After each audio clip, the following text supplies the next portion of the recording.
So I know you just joined the world of TikTok recently. And I will say the most wholesome thing that you do is you challenge your niece to dance battles, BK, right? Yeah. Uh-huh. Do you do that to keep yourself young and current, or is it more of a competition? Like, I ain't gonna let her show me up. Like, I can do the 40s better than her. You talk about TikTok. I think I only have like one video on my TikTok. Oh, I don't know how to use it. So when we had the TikTok, she set it up. So I didn't, that's bad because I should know how to use TikTok. But anyway, it's really just us, for me and her to connect, okay. and she does often tell me about different songs and stuff. I ask her like about different artists because obviously, she's a lot younger than me, but she's also in the demo of who I'm talking to with my profession. So I kind of need to know certain things. But honestly, it's just a time for us to bond. She's at that age where she don't like to be bonded with anymore. So, so this can How's get it? to talk. How's that feel? It's kind of weird because the Yeah. little things that she used to do, she gets kind of annoyed or she doesn't want to be bothered. But I will say one thing about my niece is she acts her age. So she's just being a typical seventh grader. Yeah. My nephews, I think one is in 5th grade now, the other one's in 3rd. Yeah. And they're getting to that age where they play video games. So I remember the video games I used to play when I was a kid, so we can bond over that. But Yeah. anything outside of that, they're like, "Why are you talking to me? Yeah. They I'm don't. not. I'm not interested." Yeah. And the cell phone is the worst thing that could be given to a child these days. But they I gotta agree. have them. It's a different world we live in. But Very different. But I will say, man, every once in a while she gives me some good moments. Still. Okay. Okay. Well, good. Ladies and gentlemen, welcome to another episode of HomeGrown The Series. I'm your host, Emmanuel Davis. Today, I have the pleasure of speaking with media personality Trey White.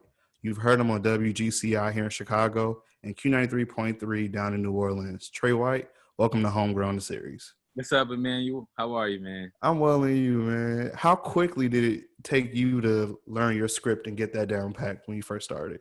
100. I mean, how quick each time, it kind of depends on the person that you're talking to. If it's somebody who I really don't know, I'm making sure I remember the right things. But if it's somebody who I'm like really, really, I know, or I have some type of interest in, because let's just be real, some people you talk to, you don't really have interest in. But I want to ask you that question. So I've seen interviewers like, sorry, Chief Keef, when he went on the Breakfast Club years ago, they were really like digging, like, hey, man, so answer a question. He would just give them oh, I'm fine. Yeah. How do you navigate that?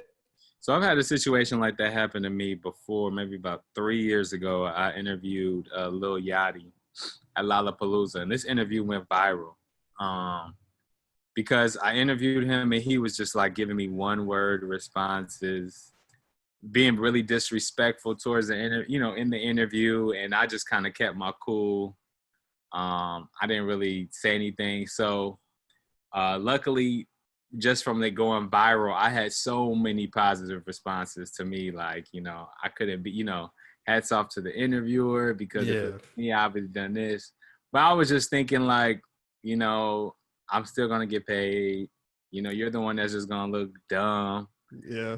Respectful. I'm not disrespecting you. I'm not asking you anything outlandish. So I just kind of went with the flow. Now, 2020 Trey, if that was to happen, I would just tell him he could get up. Yeah. Because at that time I was new, moving back home to GCI, and I didn't want to ruffle, too many feathers. But now I don't care. Like, I do care, but I just know what to do now. You know what I'm saying? Yeah. Situations like that. So I'm not, but it happens. You'll talk to people and they're super dry, super just not talking about nothing. I mean, that's just what comes with in the game. The biggest thing, though, I show my emotions on my face. And when somebody like is playing with you, like, this is my job, and you knew about this. So you're just gonna, I would just be frowning like, come on, bro. What are Yeah. you doing? How do you, what training does it take to get your face to be like, all right, just keep it neutral? Yeah. Bro, I don't even really know. I think because, Okay. but luckily that was the only time that really, really happened to me. So I had sunglasses on that interview, so you really couldn't see like you couldn't see my face really because we were outside. It was like 100 degrees. So, but I don't know. Like, but I do sometimes. People tell me like sometimes you do wear your expression on your face. So now I just try to just be like, I don't know. I just Okay. Okay. One day I'll get there. So let's take it back to Xavier. Well, let's take it back to King. When you graduated, did you know that you wanted to be a radio personality or go into communications? I'm about to say, man, we went to the same high school together. But I'm trying. I'm trying to think. Like when I went to King, I wanted to do something in media. Okay. I wanted to be some type of talent, on air talent, whatever. So yes. But then I thought, well, maybe I wanted to be like a weatherman. I thought that was really cool. Meteorologist Trey? Yeah, meteorologist. And then I don't know. I just went to college and I just majored in media. Broadcast. It was broadcast, TV and radio broadcasting with a minor in sales and marketing. Didn't know what I'm gonna expect, but I knew this is what I wanted to do. And so so then I did that and I took the courses or whatever. And then I got an internship. You were doing promotions? Yeah. So basically when I got hired at the radio station in New Orleans, which is the same company as GCI, at the time it was called Clear Channel. But I got hired at Clear Channel and I was doing promotions. So like literally like cleaning out the vehicle station vehicles, getting food, just like really like, I don't want to say at the bottom of the totem pole, but you kind of is the bottom. Yeah. So like I kind of worked doing all of that. And I did that for like a year, 2 years as an internship. And I think at the time we could only have like, I needed one. No, so we can backtrack. So before I even got that job, promotions assistant, I was doing like a lot of party promoting.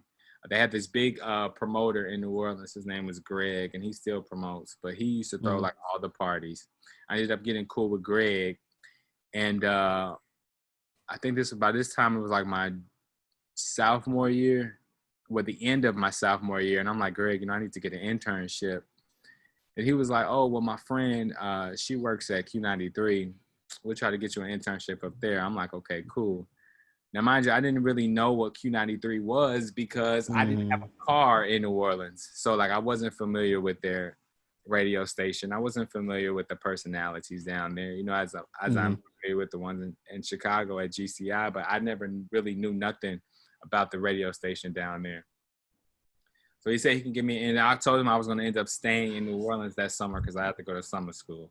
Yeah. So he was like, okay, cool. So we can get you an internship. So he was like, well, send me your resume. I sent the resume. Then the young lady reached out to me because they needed some interns. So she called me in for an interview. Bro, I walked in the interview and the promotions director at the station in New Orleans was my camp counselor here in Chicago when I was a child. Wow. Yeah, because she ended up going to Xavier and she ended up getting a job there and she ended up staying. So I walked in, I'm like, dang, like, this is crazy. She hasn't seen me since I was like 8 years old. You know what I'm saying? Yeah. So then I walked in, I immediately get the job as a promotions assistant intern. So then, like I said, I did that. And then, internship was only for like one semester, but I kind of lied and told them like, yeah, I got another credit. And I reprinted the papers out and I just signed them again. But I really wasn't getting credit. So theoretically, I could have gotten so much trouble for doing that. And they could have gotten so much trouble because what if I was to get hurt and I'm not on no type of paper? Yeah. but thank God that didn't happen. So No, I ended exactly.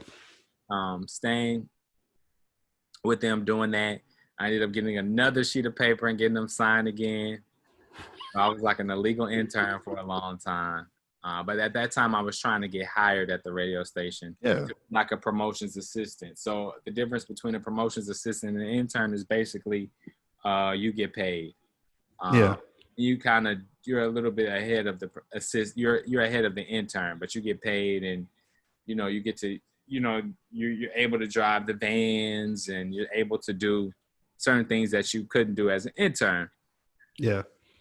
So what happened was It looked like it was long days. yeah, it was long days. And so Yeah. what happened was it was like a recession. This is when like I think Obama just got in the office. The economy was horrible. So like kind of what we're in now. Companies weren't hiring people. It was hard to get jobs. So like I was trying to get hired as a promotions assistant. Didn't happen. I think I waited like I was in college, so I just did another internship. And finally they were like, oh, we need somebody. So they hired me as a promotions assistant. I'm making like $10 an hour. And I was able to do that for that year. And then I was still going to school at the same time. And so I did that. And then how I kind of, I mastered that job, of course. And then how I got on air.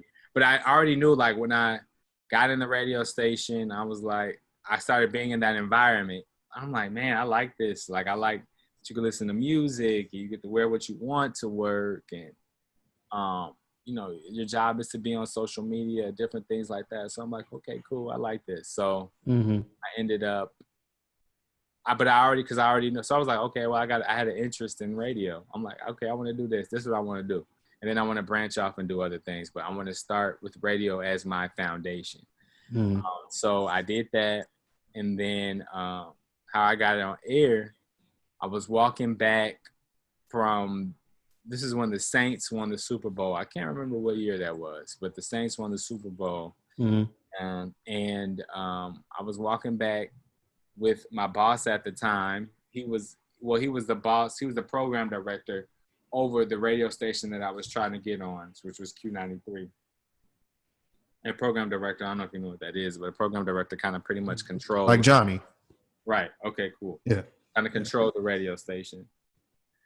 And so they had a Saints parade, and we ended up walking back to the station together from Canal Street in New Orleans, which was about 4 blocks, or a mile maybe. So then we walked back, and I was like, man, do I tell him I want to be on air? Like, how do I do it? So now I was like, forget it. I'm just going to ask. So I told him, like, hey, DC, I'm really interested in being on air. Can you show me, what are the next steps to probably just do it? It was like, okay, cool. What I'll do is I'll set you up with a time where you can sit with different personalities. And then you also need to submit like air checks. So an air check is basically like your radio resume. Okay. So it's not like a piece of paper. It's kind of like what you hear on the radio, just it's really short, like 2 minutes long. So I used to do that, constantly submit those. I sent about 50 of them air checks to him, and I would do it every week. Every 2 days, like he would listen to him. He was like, okay, you need to do this. Listen to it. You need to do this. Like I used to just go back and forth.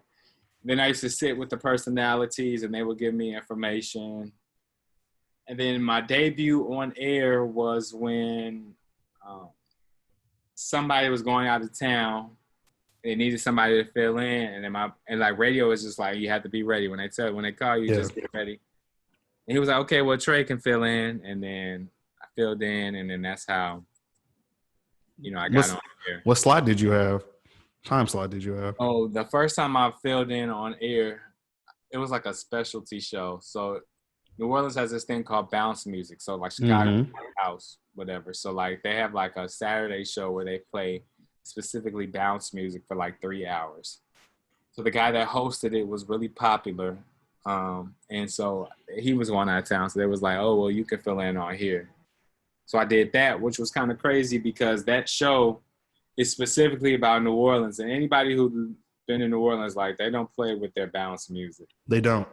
So I remember hosting it, and then me being an unfamiliar voice, and this is when Twitter was really relevant. So they were like, man, who is this guy on the radio? This isn't Juggy, because the guy's name was Juggy. This isn't Juggy filling in. Like, who is this? He sounds so much different. He don't sound like he from here. I remember seeing that on Twitter on the first day I filled in. So I was like, damn.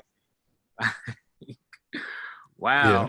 You know, that could have really discouraged me, but I'm like, forget it. Like, I know I'm not from here. I know I have a different sound. It is what it is. I can't help that. Yeah. So after that, I did that. And then my first like prime time, that was like on a Saturday night. My first prime time slot, the midday person was on vacation.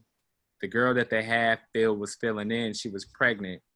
And while she was pregnant, filling in while the girl was on vacation. Anyway, she ended up going into labor, and then they called me like, Trey, can you do it? Wow. And I ended up doing it. I filled in for like 3 days during the week. And then after that, I gradually got like a weekend slot. Nice. And it was cool because I was still in college at the same time. So like it was dope that I was actually on the radio, also in school for that time. So how important was those internship days, and when did you become Trey White? The internship days were really important. I mean, they kind of paved the way for where I am now. If it wasn't for an intern, I wouldn't be, you know what I'm saying, where I am. You know, you have to have that first step in the building. I've always been the type of person, just let me in. Yeah. Let me in the building, and I'll be able to maneuver the way that I need to maneuver. But just give me that chance. So if it wasn't for the internship and not getting that chance, I wouldn't be here. And Trey came about, well, just a little backstory. You know, my name is Sherman White the third. A lot of people don't know I'm the third. So people in my family have called me Trey for a long time. Okay. So I never like, when people would meet me, I would just say Sherman, but around family it would be Trey. And so I went to New Orleans. And so how the name Trey became my professional name. Is because I was with the personality, and she was like, yeah, well, what are your name? What you want your radio name to be? And I'm like, man, I don't really know. So she had this philosophy of like associating yourself like with an artist that was like popular at the time. And then she was just like, okay, what's your name? I was like, Sherman White the third. I was like, well, people call me Trey. And she was like, okay, well, Trey Songz is really popular too. Yeah, this is around anticipation time. Yeah, so let's just call you Trey White. And I was just like, I mean, well, people call me that. Anyway, so this is an easy name. It's not. When I tell people the backstory between Sherman and Trey, and they be like, okay, now I see why your name is Trey. But otherwise, you know, I wouldn't get it. But I'm like, yeah, this is why. When I first heard you on GCI, I was like, Trey. Yeah. Trey? His name's not Trey. Yeah. Who's Trey? Sherman Trey? Yeah. So I was like, oh, he's the third. Got it. Yeah. Got it. I got you. I bet you, I wonder if that is so funny. I wonder if people think that in high school. Like, I'm pretty sure that they do, especially people that might not have talked. I might have not like talked to, but I'm pretty sure like if they,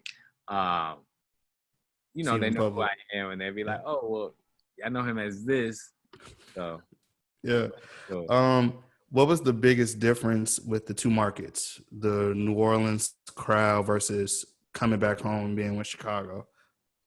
Oh, well, me coming to Chicago, I love the familiar. I can't think of the word familiar. I can never. Familiarity. Familiarity. I can never say that word. Yeah. Well, that was just like a given, you know.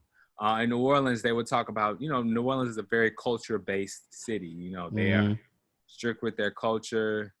You know, that they're their own culture. I always say New Orleans is an island to me. It's no other city like New Orleans. I love New Orleans.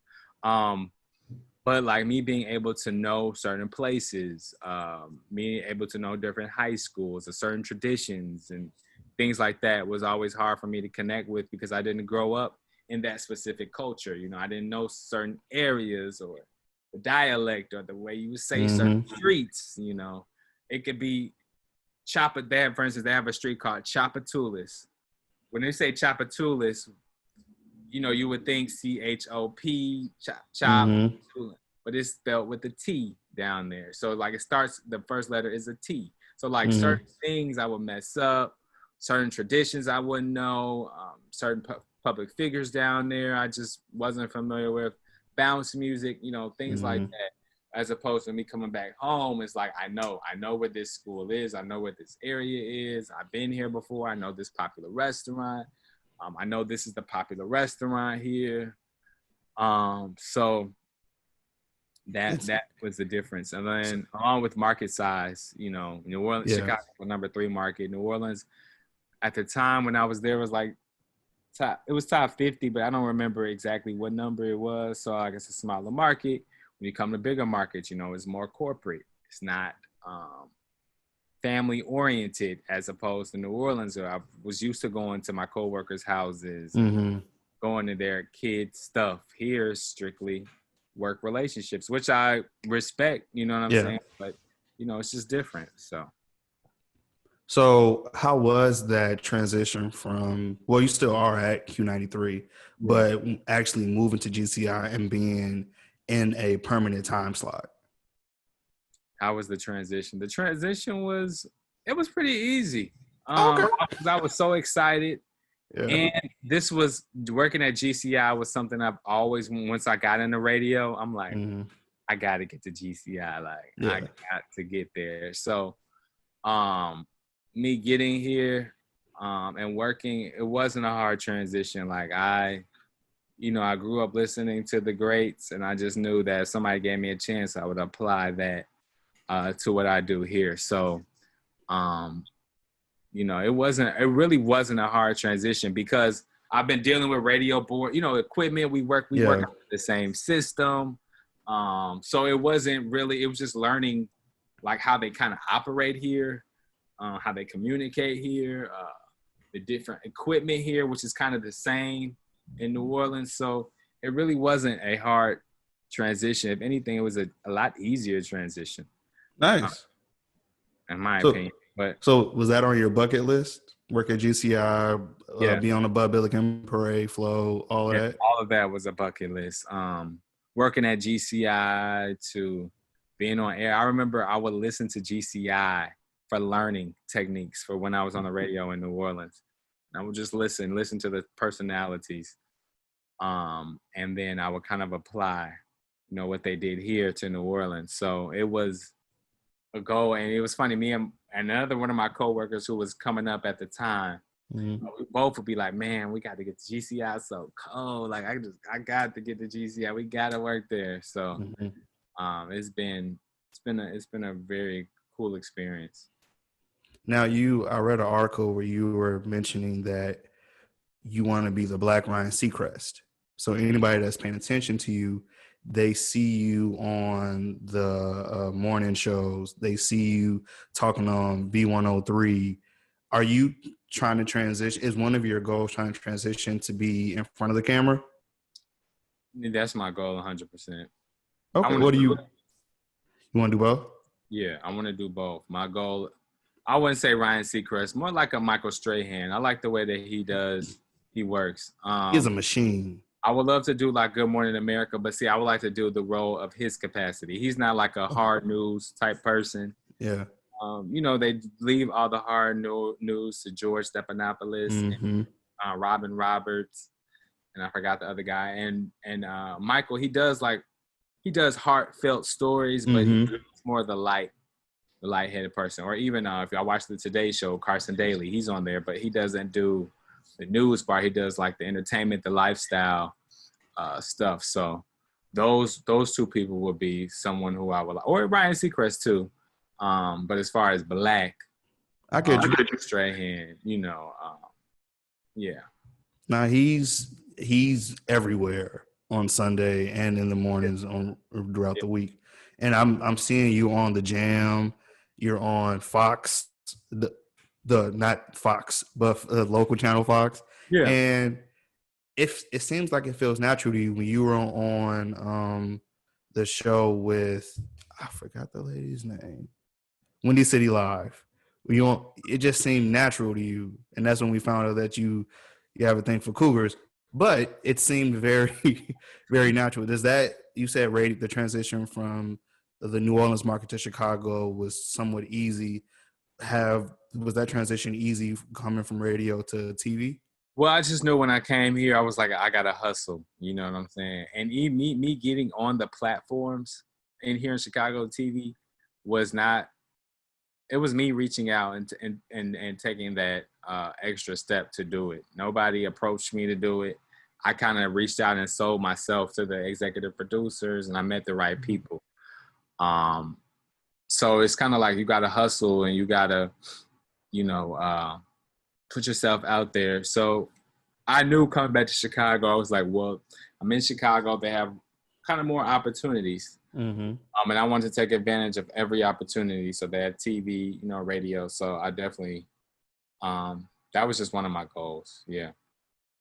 So how has the pandemic affected the way you do radio and how we listen to it?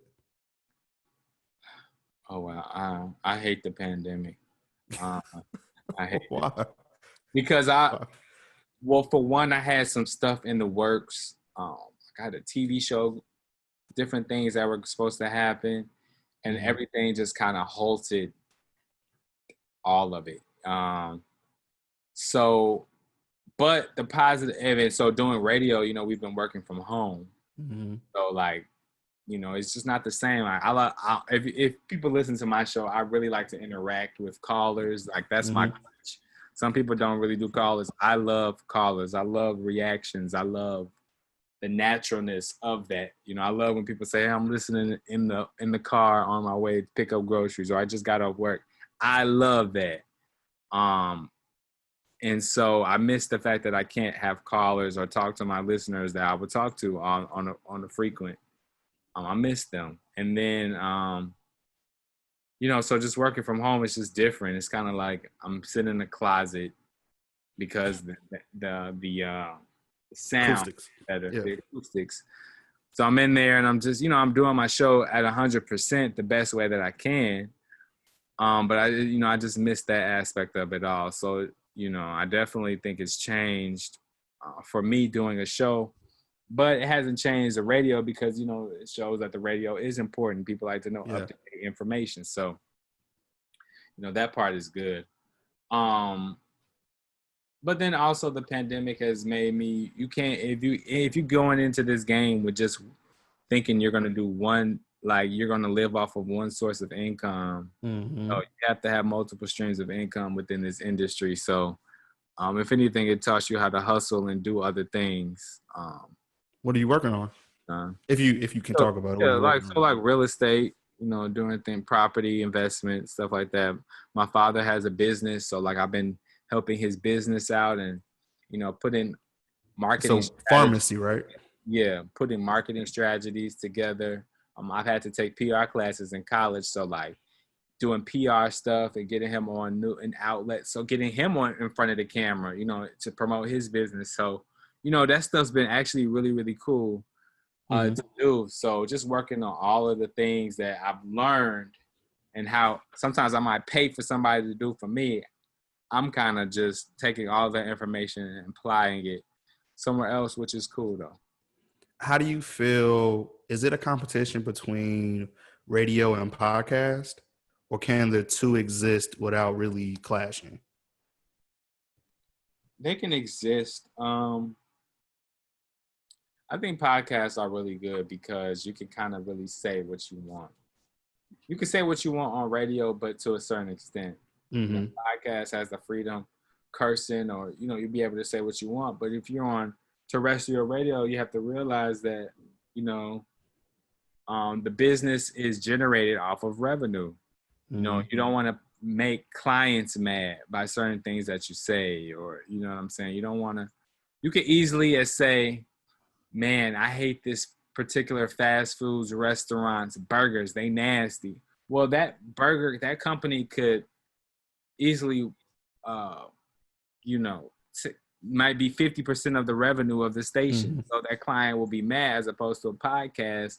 I feel like you might have a little bit more control over different advertisers for it. So you can kind of say what you want. So in that aspect, I think podcasting is a little bit better, but I love terrestrial radio as well. It's just, I think if you can do both, do it. You can tell when you're listening to you, you're really into it. Sometimes I feel like certain personalities have to turn it on. With Yeah. you, it comes natural. Like you have a naturally engaging voice versus someone who has to really crank it up just to sound energetic. Yeah. So Well, so I will say this. How I'm talking now is how I talk. I'm very just like, yeah, kind of yeah, just, but monotone. I will say when I get in front of the mic, you know what I'm saying? I sit up a little bit, you know, you're smiling. I always think Mm-hmm. as a radio personality or as a media talent, I feel like you're an actor too. You know what I'm saying? Mm-hmm. It doesn't matter what's going on in your life. There's been times I've been on the radio where somebody died, sad about something, got some bad news. A lot of stuff be happening, but when that mic turns on, you got to turn on too. So, Mm-hmm. um, you know, I do add a little extra, you know, push through it. Mm-hmm. But most of the time, like, I mean, I love it's a difference. I think if you love what you do, you're always going to put 100%. And like I said, there are some horrible days. There are some days that I feel like, damn, I messed this up, or I don't feel like being at work. It happens. Mm-hmm. I think that happens to anybody. You could be in the NBA making millions of dollars. LeBron probably sometimes don't want to play certain games. He don't feel Yeah, like it. It's just yeah. life. But you know, you just got to turn it on, turn it off. But it also helps when you like what you do, when you love what you do. So I think that's super important. And I've been luckily and blessed to be able to do that. Like I just, you know, a lot of my friends always say stuff to me like, man, I've never seen someone just go to college, know what Mm-hmm. they want, and actually got the job in their profession. And I don't take that for granted because I know there's a lot of situations out here where you go to college, you do all of this, and you're not doing really what you want to do. So I'm grateful. So, what advice would you give up and coming media personalities? Take advantage of all the different things out there, social media. Don't go looking, let the company look for you, you know, be that talent. But also learn how to network and talk to people and keep building relationships. That's super important within this field. You have to have good relationships and a good working background because this industry is so small. Getting a radio, every boss knows every boss. So like, you know, keeping those good relationships is important. You know, unfortunately, I know for my company, they don't do internship anymore. A lot of companies aren't doing internships. So like make sure, Really? yeah, opportunity, yeah, because somebody sued the company. So they're like, well, we're not doing any interns with Wow. the company. So they're like, we're not doing no internships. So like when you see different opportunities, jump on them. Like listen, Mm-hmm. make sure you listen to people, listen to advice, listen. You got to be able to take constructive criticism. You know, if you weak, if you can't take suggestions or anything like that, you know, this ain't the industry for you. True. You have to have thicker skin here. You've been doing it for 10 years now, right? Yeah, Do you see yourself? I mean, that's a blessing from what you just said. I will You say this is the only company I've ever, besides working at like Outback and the Gap and stuff like that. mhm. But like as far as like my career, this is the only company I've ever worked for. I've never been on like a traditional interview. I've never had to submit resumes and do all of that. Mhm. So So what's next? man, bro, I really want to do, like I said, TV. I want to do radio as well. Yeah. Um, More on an everyday basis. Like I would want my show every day. That's the next goal. And to do TV though, I would really want to do some type of like morning show or daytime type television show. So like that's my For goal sure. next. So I said after Labor Day, you know, in the summertime things are kind of iffy, but after Yeah. from Labor Day till like a week before Thanksgiving is go time where, you know, you'll be able to, you know, people are back in work mode. Mm-hmm. You know, vacations are over pretty much now, so people are back. So now I said, um, you know, it's go mode for what I'm trying to do now. So Okay. we'll see. So we're not gonna try to be a meteorologist. No. No. Okay. No, Okay. I don't want to And go back to college. That's one thing I don't want to do. yeah. Go back school. I'm good on that. Okay. My mom, when I graduated, my parents knew. Like I told them, this will be the only graduation for me that you will be attending. I'm not going back to school. I don't want to go back to school. Mm-hmm. It ain't happening. So Okay. they know that. They know that. So Well, I'm not. I'm glad. I'm glad you had a plan and you stuck with it, and clearly it's paying off. 10 years in radio. That's amazing. Are you yawning, brother? Man, bro, I be Wow, tired. wow, Listen wow, to man. everything that you're saying. Wow, y'all saw that? uh, uh, man, I had a long. This is a Labor Day weekend. I had a long day today so far. mm, Only because when you're coming from a holiday, it's just a lot. Usually my days like this, I have like a couple of things and I'm able, but I have a lot. And then coming off the weekend, yeah. What pandemic? I've been seeing you on boats in the yeah, playpen like every weekend. that woke me. That this past weekend, the boat wore me out. I was out there. I got in the water. I don't know how to swim. I had a good time, but it You don't just know how to swim, man? no. That's one of my goals too, is to learn how to swim. I said that last year, but I think being on a boat and being in that life vest, I'm like, okay, well maybe it's time for Yeah, me to swim. But maybe I it's think time. even if I know how to swim, I'm not gonna get in that water without life vest because this has been No, so many. It's been too many situations that I've been reading. Literally yesterday, I was out having a drink, and the guy was on the boat. And he was talking about how one of his friends got in the water and is missing. This was yesterday, so like it seems like every week I yeah, watch it on the news or something. So even when I learn how to swim, I ain't getting in that water without that vest. yeah. Swimming in the lake and swimming in a pool are two totally different things. Yeah. Yeah. So Nah, I stay away from it from that very reason. And I can swim pretty well, but swimming in a lake, yeah, nah, I'm not. I'm not doing that. yeah. Trey, I appreciate you, man. I know you on a tight schedule, and I appreciate you giving me some time. No problem. Um, I'm happy that I'm able to, do stuff like this, and yeah, I always think anybody from the past, from high school or college or just different organizations, baseball growing up, like I always try to make sure that I'm available for whatever that they're doing because it's important that we continue to support each other and absolutely. each other grow in whatever way that we can all help each other is super important. So I wouldn't have said no. I appreciate that. I truly, truly do. Um, yeah, so people can find you on WGCI still. People can find you on Q93.3. Yeah, I feel like you're gonna be here for a while, and Trey White will be a household name soon. thank you, bro. I Yeah, really appreciate that. no problem, man. I see it. Yeah, I Thank you. see the confidence, and it's genuine. Like it's no games with you. When you hear you on the radio, it's like, yeah, man, he has a good voice. Yeah. Okay. Look, I appreciate that.